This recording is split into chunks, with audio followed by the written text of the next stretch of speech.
اعوذ باللہ من الشیطان الرجیم بسم اللہ الرحمن الرحیم السلام علیکم ورحمۃ اللہ وبرکاتہ۔ دوستو، بزرگوں، عزیز ساتھیوں، آج عالمی یوم اردو کے موقع پر ہم قوم و ملت کے نام ایک پیغام کے طور پر چند کلمات عرض کرنا چاہتے ہیں، جس کا عنوان ہے قرآن کی تعلیم فرض اولین تو اردو کی تعلیم فرض دوئم۔ حضرات گرامی، اللہ رب العزت نے انسان اور حیوان کو پیدا کیا، دونوں جاندار کے زمرے میں آتے ہیں۔ فرق بس اتنا ہے کہ حیوان کے پاس گفتگو کی زبان ہوتی ہے، گفتگو کی زبان نہیں ہوتی، جبکہ انسان اپنے جذبات و خیالات کا اظہار الفاظ کے ذریعے کیا کرتے ہیں۔ اسی وجہ سے رب العالمین نے دنیا کے تمام قوموں کے یہاں جو نبی بھیجے اور نبی کے ذریعے جو صحیفے اور کتابیں اتاری وہ کسی نہ کسی زبان میں تھیں، تاکہ اللہ رب العزت کا پیغام بآسانی عوام کی زبان میں انہیں پہنچا دیا جائے۔ لہٰذا ہمارے نبی کریم صلی اللہ علیہ وسلم کو اللہ رب العزت نے عرب کی سرزمین پہ بھیجا، جہاں کی زبان عربی تھی، جبکہ ہم ہندوستان میں رہتے ہیں جہاں کی زبان عربی نہیں اور ہم اسلام کے ماننے والے ٹھہرے، جہاں ہمارے تمام مسائل عربی زبان میں موجود ہیں، تو ہم اسے کیسے سمجھ سکتے ہیں؟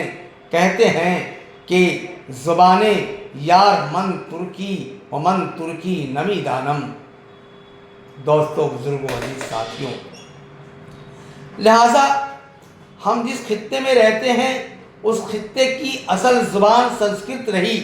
یہی وجہ ہے کہ سناتن دھرم میں جو دودھ اتارے گئے، جو آئے، انہیں اللہ رب العزت نے جو کتاب بخشی وہ سنسکرت زبان میں ہے، جسے ہم وید کہتے ہیں، جس سے صاف ظاہر ہے کہ اسلام عربی زبان میں اور سناتن دھرم سنسکرت زبان میں محفوظ ہے۔ اب ہمیں اسلام کو اپنی بھاشا میں سمجھنا تھا۔ اسلامیات کا ترجمہ فارسی زبان میں عمیق طریقے سے کیا گیا۔ 8ویں صدی عیسوی میں محمد بن قاسم کی آمد کے بعد دھیرے دھیرے فارسی ہندوستان میں بھی عام و مقبول ہونے لگی، حتیٰ کہ یہاں کی سرکاری زبان بھی فارسی ہو گئی۔ اب تجارتی سفر پہ دنیا کے مختلف ملکوں سے رابطہ قائم ہوا، ایک دوسرے کے ملک میں آنا جانا شروع ہو چکا تھا۔ عراق، ایران اور ترکی کے علاوہ کئی ملکوں سے تجارتی روابط قائم ہو چکے تھے، اور ایک دوسرے کی زبان کو سمجھنے اور سمجھانے کی کوشش شروع ہو چکی تھی۔ تو ایک نئی زبان کی ایجاد ہوئی جسے ریختہ کی زبان کہتے ہیں۔ ریختہ کے لغوی معنی بکھرا ہوا، اصطلاحی معنی کئی زبانوں کے بکھرے ہوئے لفظیات کے میل جول سے جو نئی زبان بنی ہو اسے ریختہ کی زبان کہتے ہیں۔ ترکی میں اردو کے معنی لشکر کے ہیں۔ اردو زبان و ادب میں ریختہ کی لفظیات سے جو زبان بنی اسے اردو کہتے ہیں۔ گویا اردو دنیا کی تمام زبانوں کی چہیتی بیٹی ہے، اور ہر بیٹی اپنی ماں سے زیادہ خوبصورت و حسین و جمیل دکھتی ہے۔ چونکہ اردو زبان و ادب میں ہماری تہذیب پوشیدہ ہے، ہمارا مکمل شعار مخفی ہے، تو ہماری ذمہ داری بڑھ جاتی ہے کہ ہم اپنی تہذیب کی حفاظت خود کریں۔ بر صغیر میں اگر سب سے زیادہ کسی زبان میں اسلامیات کا ترجمہ ہوا تو وہ ہے اردو زبان۔ جب ہم ادب کی بات کریں تو عربی اور فارسی ادب نے اردو کو دوشیزگی بخشی ہے۔ اردو زبان و ادب میں جو لطافت نزاکت، حرارت، فصاحت، بلاغت عربی اور فارسی زبان سے ملی، وہ کسی اور زبان و ادب سے نہیں ملی۔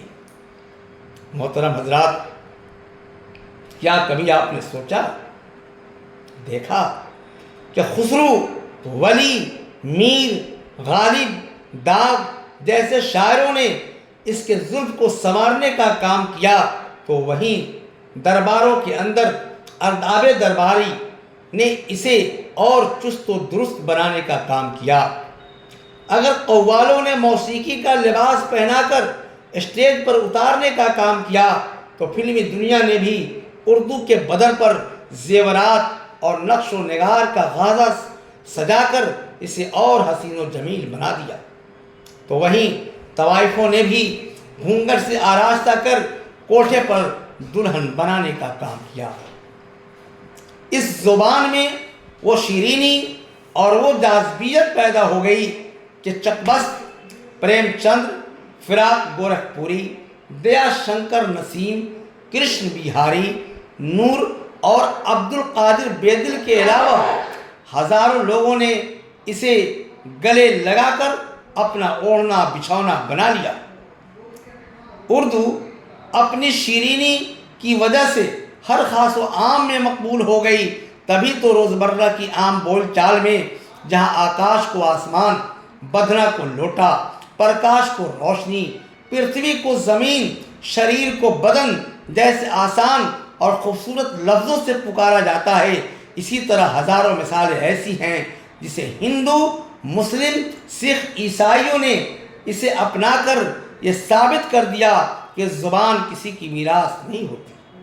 اردو نے جہاں قرآن کا ترجمہ کیا، وہیں ویدوں کا بھی ترجمہ کیا، پھر یہ ثابت کر دیا کہ اردو نے سب کے آنگن میں اپنی خوشبو بکھیرنے کا کام کیا ہے۔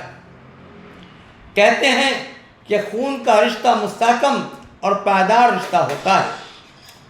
کسی شاعر نے کہا ہے کہ دو بیٹیاں ہیں مادر ہندوستان کی، اردو بہن ہے اصل میں ہندی زبان کی۔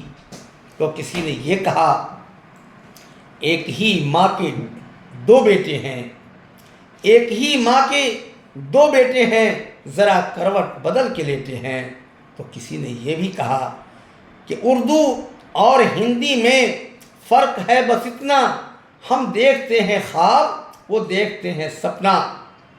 تو میں نے کہا کہ ساری بھاشا کی جان ہے اردو، ہندو مسلم کی شان ہے اردو، یہ تو بیٹی ہے سب زبانوں کی، دیکھ اب بھی جوان ہے اردو۔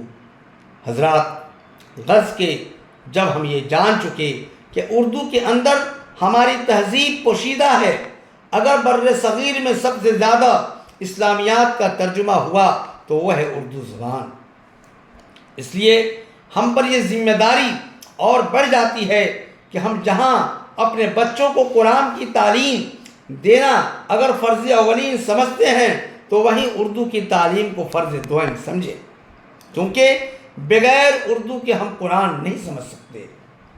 اسی طرح ہماری یہ ذمہ داری بنتی ہے کہ ہم اپنے علماء کرام، اساتذہ کرام، مدارس اور مکاتب کے علاوہ تمام والدین حضرات سے اپیل کرتے ہیں کہ اپنے بچوں کو اردو کی تعلیم سے آراستہ کریں، مدرسوں میں، سماج میں اور گھروں میں اردو بول چال کے ماحول کو فروغ دیں تاکہ آگے چل کر فیضان اردو کا سبب بنے۔